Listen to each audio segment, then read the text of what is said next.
ఈ రోజు home guards ఉన్నారు. 9,000 జీతం 18,000 చేశాను.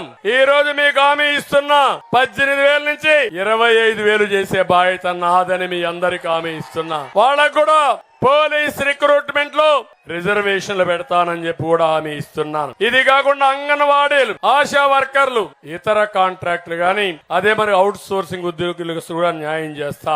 సిపిఎఫ్ కూడా ఆమోదయోగ్యంగా ఆ సమస్యను పరిష్కారం చేస్తాం. పొదుపు సంఘాల అనిమేటర్లు ఉద్యోగ భద్రత కల్పిస్తాం. గోపాల మిత్ర, ఆరోగ్య మిత్రులు, బీమా మిత్రులు వాళ్ళకి న్యాయం చేస్తాం.